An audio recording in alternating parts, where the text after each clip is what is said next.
Assalamualaikum warahmatullahi wabarakatuh. Nama saya Mila Nur Aini dengan NPM 237555123. Di sini saya akan membahas tentang akuntansi belanja, beban, dan persediaan. Yang pertama, saya akan membahas tentang akuntansi belanja barang dan jasa. Untuk definisi belanja daerah adalah semua pengeluaran dari rekening kas umum daerah yang mengurangi saldo anggaran lebih dalam periode tahun anggaran bersangkutan yang tidak akan diperoleh pembayarannya kembali oleh pemerintah.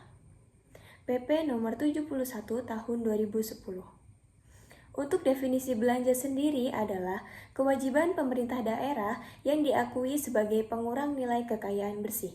Untuk klasifikasi belanja sendiri, menurut Permendagri nomor 64 tahun 2013, belanja dikelompokkan sebagai belanja operasi, belanja modal, dan belanja tak terduga. Berikut klasifikasi belanja menurut Permendagri nomor 64 tahun 2013. Yang pertama ada belanja operasi. Belanja operasi terdiri dari belanja pegawai, belanja barang, bunga, subsidi, hibah, dan bantuan sosial. Lalu ada belanja modal dan belanja tak terduga. Selanjutnya, untuk prinsip pengakuan dan pengukuran belanja sendiri adalah belanja diakui pada saat terjadinya pengeluaran dari rekening kas umum daerah.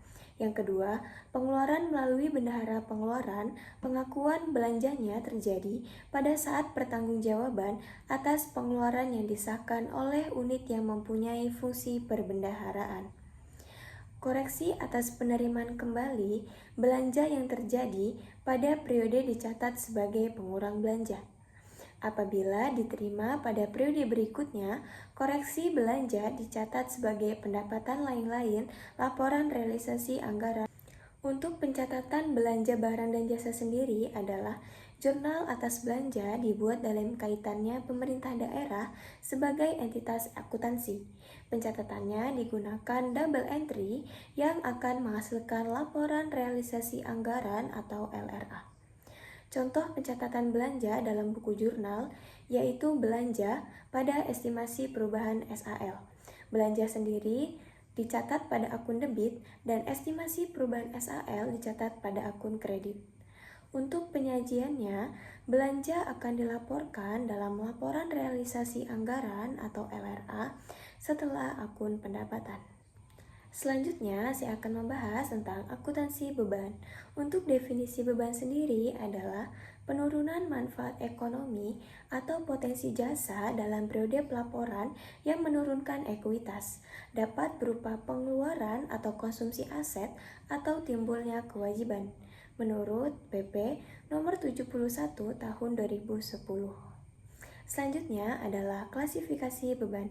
Beban diklasifikasikan menjadi yang pertama ada beban operasi, yang kedua ada beban transfer, yang ketiga ada beban non-operasional, yang keempat ada beban luar biasa. Yang beban operasi terdiri atas beban pegawai, beban barang, beban bunga, beban subsidi, beban hibah, beban bantuan sosial, beban penyusunan aset tetap atau amortisasi, beban penyisihan piutang, dan beban lain-lain. Untuk beban transfer adalah terdiri dari beban bagi hasil pajak, lalu beban bagi hasil pendapatan lainnya, beban transfer bantuan keuangan ke pemerintah daerah lainnya, dan beban transfer bantuan ke desa. Untuk beban non-operasional adalah beban yang sifatnya tidak rutin.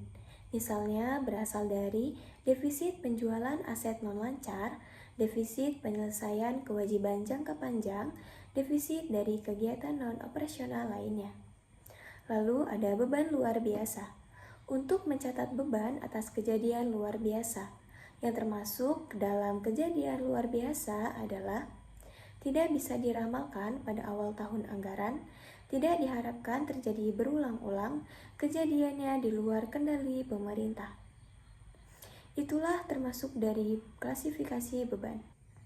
Untuk prinsip pengakuan dan pengukuran beban adalah beban diakui saat yang pertama adalah timbulnya kewajiban. Timbulnya kewajiban adalah saat terjadinya peralihan hak dari pihak lain ke pemerintah tanpa diikuti keluarnya kas dari kas umum daerah. Yang kedua, terjadinya konsumsi aset. Terjadinya konsumsi aset adalah saat pengeluaran kas kepada pihak lain yang tidak didahului timbulnya kewajiban dan atau konsumsi aset non-kas dalam kegiatan operasional pemerintah. Yang ketiga, terjadinya penurunan manfaat ekonomi atau potensi jasa adalah saat terjadinya penurunan nilai aset sehubungan dengan penggunaan aset bersangkutan atau berlalunya waktu. Dan yang terakhir, ada koreksi atas beban atau penerimaan kembali yang terjadi pada periode berjalan dicatat sebagai pengurang beban pada periode berjalan. Penerimaan kembali atas beban tahun sebelumnya akan dicatat sebagai pendapatan lain-lain pada periode berjalan. Untuk pencatatan beban sendiri adalah jurnal atas beban dibuat dalam kaitannya pemerintah sebagai entitas keuangan. Pencatatannya digunakan double entry yang akan menghasilkan laporan operasional atau LO dalam neraca Pemda. Contoh pencatatan jurnal untuk mencatat beban di buku jurnal finansial dengan mekanisme pembayaran GU atau TU di SKPD. Contohnya adalah beban pada kas di bendahara pengeluaran, pada RKPPKD. Untuk contoh pencatatan jurnal untuk mencatat beban di buku jurnal finansial dengan mekanisme pembayaran LS di SKPD, yaitu beban pada RKPPKD. Penyajiannya, beban dilaporkan dalam laporan operasional atau LO. Akuntansi persediaan. Untuk definisinya sendiri adalah aset dalam bentuk barang atau perlengkapan atau supplies yang diperoleh dengan maksud untuk mendukung kegiatan operasional pemerintah atau barang-barang yang dimaksudkan untuk dijual atau diserahkan dalam rangka pelayanan kepada masyarakat dalam kurun waktu 12 bulan dari tanggal pelaporan. Untuk contoh persediaan sendiri adalah ada persediaan ATK, persediaan benda akun, persediaan obat-obatan, persediaan bahan bangunan. Untuk pencatatan persediaan, contoh jurnal yang dibuat di buku jurnal finansial saat pembelian persediaan menggunakan mekanisme UP adalah contoh pencatatannya adalah persediaan pada kas di bendahara pengeluaran. Persediaan dicatat di debit, sedangkan kas di bendahara pengeluaran dicatat di kredit. Untuk contoh transaksinya adalah dibayarkan gaji bulan September 2022 Dinas Pendidikan Kabupaten Anyar Jaya sebesar 600 juta menggunakan mekanisme LS. Untuk jurnal pembukuan DSKPD, pencatatan jurnal LRA-nya adalah belanja pegawai sebesar 600 juta pada perubahan SAL sebesar 600 juta. Untuk jurnal LO-nya adalah beban pegawai sebesar 600 juta pada RKPPKD sebesar 600 juta. Untuk pencatatan di pembukuan PPKD adalah memakai jurnal LO, yaitu RK SKPD pada kas di kas daerah sebesar 600 juta. Untuk contoh transaksi SKPD adalah dibeli perlengkapan kantor sebesar 80 juta menggunakan mekanisme UP dan GU. Untuk pencatatan pembukuan SKPD pada saat pengeluaran kas, yaitu untuk jurnal LRA-nya adalah belanja barang pada perubahan SAL sebesar 80 juta. Untuk jurnal LO adalah beban barang sebesar 80 juta pada kas di bendahara pengeluaran sebesar 80 juta. Untuk pencatatan pembukuan SKPD pada saat pengajuan SPJ untuk memperoleh GU. Untuk jurnal LO-nya adalah kas di bendahara pengeluaran sebesar 80 juta pada RKPPKD sebesar 80 juta.